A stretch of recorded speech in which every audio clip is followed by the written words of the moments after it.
Baik Ibu, saya atas nama Juventus Irfan Afandi. Saya dari kelas 2020 I. Pada kesempatan ini, saya akan menjawab pertanyaan UTS dari mata kuliah Strategi Pembelajaran. Baik, soal nomor 1. Apakah hal utama dalam strategi pembelajaran? Berdasarkan penjelasan materi yang disampaikan dalam video tersebut, hal utama yang harus diketahui dalam sebuah pembelajaran yang kita ajarkan sebagai seorang guru harus bisa mengetahui dan memiliki gambaran menyeluruh mengenai langkah-langkah apa yang kita perlukan sehingga tugas-tugas kita sebagai seorang guru bisa dilakukan dengan baik hingga bisa memperoleh hasil sesuai dengan tujuan yang diharapkan. Yang kedua, berdasarkan gambar tersebut, menurut saya, strategi sangat berhubungan erat dengan materi pelajaran. Artinya, kita mengetahui materi apa yang kita ajarkan kepada peserta didik, agar peserta didik memahami apa yang guru sudah dijelaskan. Artinya dalam hal ini adalah sebuah perencanaan pembelajaran, perencanaan suatu materi agar dipahami oleh peserta didik. Soal nomor 2, jelaskan pemahaman kamu tentang hakikat belajar mengajar. Menurut pemahaman saya tentang hakikat belajar mengajar yang dilakukan seorang guru yang berhubungan erat dengan bagaimana intisari atau hubungan timbal balik yang dilakukan seseorang guru dan peserta didik. Misalnya di sini, guru menjelaskan materi pembelajaran dan tugas siswa adalah mendengar dan merespon guru saat mengajukan pertanyaan kepada peserta didik. Maka, disinilah terjadi hubungan timbal balik antara guru dan peserta didik.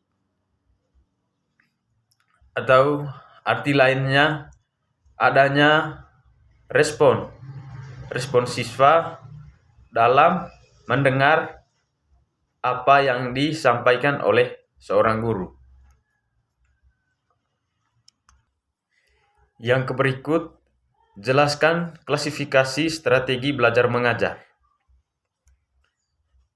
Ditinjau dari segi pengaturan guru dan siswa dapat dibedakan dari segi peraturan guru, ada 2 macam, yaitu pengajaran oleh seorang guru dan pengajaran yang dilakukan oleh suatu tim. Yang kedua, dari segi hubungan antara guru dengan siswa, ada 2 macam, yaitu mengajar dengan tatap muka, guru dan siswa, dan pengajar dengan perantara media, baik media cetak atau media visual. Dari segi siswa, dapat dibedakan menjadi 3, yaitu pengajaran klasikal atau dalam kelompok besar. Yang berikut, pengajaran dalam kelompok kecil atau antara 5 sampai 7 siswa. Yang berikut, pengajaran secara perorangan. Yang kedua, ditinjau dari segi struktur peristiwa belajar mengajar dibedakan menjadi: yang pertama, struktur belajar mengajar yang bersifat tertutup. Artinya, segala sesuatu sudah ditentukan secara ketat sebelum kegiatan belajar mengajar berlangsung. Yang berikut, struktur belajar mengajar yang bersifat terbuka. Dalam arti, tujuan khusus materi, prosedur yang ditempuh ditentukan sementara pada saat kegiatan belajar mengajar berlangsung. Yang ketiga, ditinjau dari segi peranan guru dan siswa dalam mengelola pesan dapat dibedakan menjadi 2, yaitu yang pertama, strategi belajar mengajar ekspositori. Pengajaran yang menyampaikan pesan dalam keadaan telah siap, dalam arti telah diolah secara tuntas oleh guru sebelum disampaikan. Yang kedua, strategi belajar mengajar yang bersifat induktif. Artinya dalam hal ini, strategi belajar mengajar yang ditanda oleh proses berpikir yang bergerak dari khusus ke umum. Yang kelima, ditinjau dari segi tujuan belajar. Dari segi tujuan belajar, yang pertama, keterampilan intelektual. Artinya dalam hal ini yang merupakan hasil belajar terpenting dari sistem sekolah. Yang kedua, strategi kognitif. Mengatur cara belajar dan berpikir seseorang dalam berarti seluas-luasnya termasuk kemampuan memecahkan masalah. Yang ketiga, informasi verbal, yakni pengetahuan dalam arti informasi dan fakta. Yang keempat, keterampilan motorik. Dalam hal ini misalnya keterampilan menulis, mengetik, menggambar, menggunakan jangka dan sebagainya. Yang kelima, sikap dan nilai yang dapat dilihat dari kecenderungan bertingkah laku terhadap orang, barang, atau kejadian. Soal nomor 3, sebut dan jelaskan kembali macam-macam strategi pembelajaran. Baik, berdasarkan video tersebut, ada 5 macam strategi pembelajaran berbasis K13. Di antaranya, yang pertama, strategi discovery learning. Artinya menyikapi pembelajaran adalah teori belajar yang didefinisikan sebagai proses pembelajaran yang terjadi bila pembelajaran tidak diasahkan dengan pembelajaran dalam bentuk finalnya, tetapi diharapkan menganalisis. Yang kedua, strategi inquiry learning. Ini didefinisikan oleh Piaget, Sun, dan Traubitge 1973 sebagai pembelajaran yang disiapkan situasi bagi anak untuk melakukan eksperimen sendiri dalam arti luas, ingin melihat apa yang terjadi, ingin melakukan sesuatu untuk menggunakan simbol-simbol dan mencari jawaban atas pertanyaan sendiri. Menghubungkan penemuan yang satu dengan penemuan yang lain, mengembangkan apa yang ditemukan dengan yang ditemukan oleh orang lain.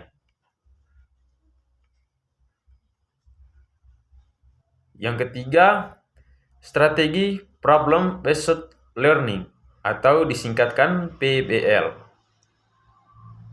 Strategi problem-based learning adalah metode pembelajaran yang bercirikan adanya permasalahan nyata sebagai konteks untuk para peserta didik belajar berpikir kritis dan keterampilan pemecahan masalah dalam memperoleh pengetahuan. Yang keempat, strategi project-based learning.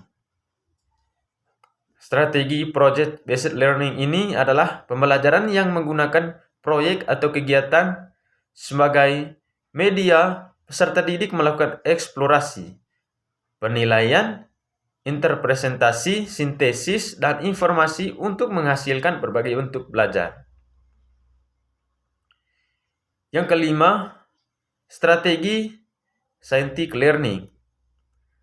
Nah, strategi scientific learning ini adalah proses pembelajaran yang dirancang sedemikian rupa agar peserta didik secara aktif mengonstruk konsep hukum atau prinsip melalui tahap-tahap mengamati, atau dalam kata lain untuk mengidentifikasikan atau menemukan masalah, merumuskan masalah, mengajukan atau merumuskan hipotesis, mengumpulkan data dengan berbagai teknik, menganalisis data, menarik kesimpulan, dan mengkomunikasikan konsep, hukum, atau prinsip yang ditemukan. Yang berikut, soal nomor 4, jelaskan perbedaan ketiga pendekatan yang tercantum dalam video tersebut. Baik. Yang pertama, inquiry discovery approach. Dalam diskusi belajar mengajar menggunakan pendekatan ini, guru menyajikan bahan atau materi pelajaran tidak dalam bentuk yang final atau hasil akhir, tetapi para siswa peserta didik diberi kesempatan untuk mencari dan menemukan sendiri dengan menggunakan teknik pendekatan pemecahan masalah. Nah, langkah-langkahnya yang pertama simulasi, yang kedua problem statement, yang keempat data collection atau pengumpulan data, data processing atau langkah pengelolaan data, yang ketiga verification atau verifikasi atau pengecekan, yang berikut generalization atau generalisasi menarik kesimpulan. Yang kedua, expository approach. Konsep pendekatan expository menekan pada penyampaian informasi yang disampaikan sumber belajar kepada warga belajar. Artinya dalam hal ini, melalui pendekatan ini, guru dapat menyampaikan materi sampai tuntas. Yang berikut, pendekatan expository lebih tepat digunakan apabila jenis bahan belajar yang bersifat informatif, yaitu berupa konsep-konsep dan prinsip dasar yang perlu dipahami siswa secara pasti. Yang berikut, pendekatan ini juga tepat digunakan apabila warga belajar dalam kegiatan belajar itu relatif banyak. Yang berikut, dalam pendekatan expository ini, proses belajar mengajar dilakukan dengan jalan guru menyajikan bahan atau materi pelajaran dalam bentuk yang telah dipersiapkan secara rapi, sistematik dan lengkap, sehingga para siswa tinggal menyimak dan mencermatinya saja secara tertib dan teratur. Yang berikut, dalam penyajiannya, guru bisa menggunakan media audio visual atau bisa juga dengan menyuruh siswa dengan membaca buku wajib atau bacaan lain atau referensi, kemudian bisa diberitahu atau diberi penjelasan petunjuk agar mengerti atau menanggapi perbuatan yang dilakukan oleh seorang guru. Yang ketiga, mastery learning approach. Pendekatan belajar mengajar dengan menitik beratkan pada penguasaan materi atau bahan pelajaran secara tuntas. Atau dalam hal ini, seperti yang kita ketahui, belajar tuntas. Itu di dalam kelasnya. Itu pada setiap diri siswa. Yang berikut, siswa dituntut untuk menguasai materi 90% dan tuntas. Sekarang, soal nomor 5, sebut dan jelaskan kembali 12 jenis metode pembelajaran. Yang pertama, metode ceramah. Metode ceramah adalah salah satu metode pembelajaran yang bersifat konvensional karena guru menyampaikan materi kepada siswa secara lisan. Yang kedua, metode diskusi.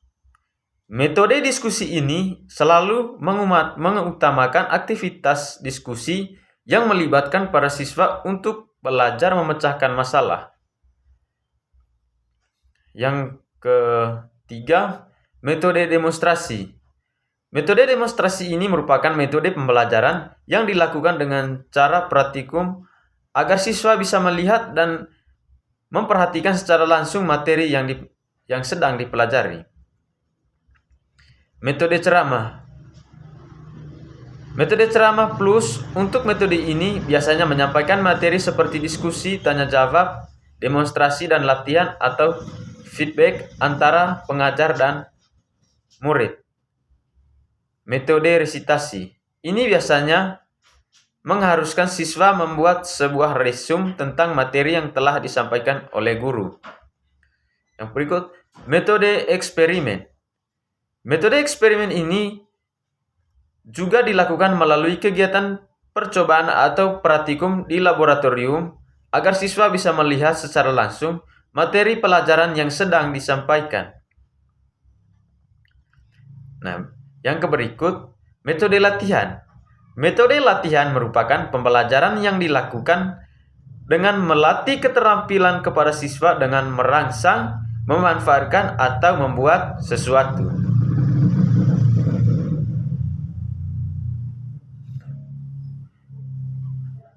Yang berikut metode perancangan. Metode ini siswa akan dirancang agar mampu membuat sebuah proyek yang nantinya akan teliti. Yang berikut metode debat. Metode ini mengajak siswa untuk saling beradu argumentasi secara perorangan atau kelompok. Yang berikut metode mind mapping. Metode ini menerapkan cara berpikir secara runtut pada sebuah permasalahan. Melalui metode ini siswa bisa meningkatkan daya analisa serta berpikir kritis agar memahami masalah sejak awal sampai akhir. Yang berikut metode discovery. Metode discovery merupakan metode pelajaran modern yang dilakukan dengan cara mengembangkan cara belajar siswa menjadi lebih aktif, mandiri, dan pemahaman yang lebih baik. Yang berikut metode inquiry. Metode ini merupakan metode yang mampu membangun siswa untuk menyadari apa yang didapatkannya selama belajar. Baik, terima kasih Ibu. Ini saja jawaban saya. Terima kasih.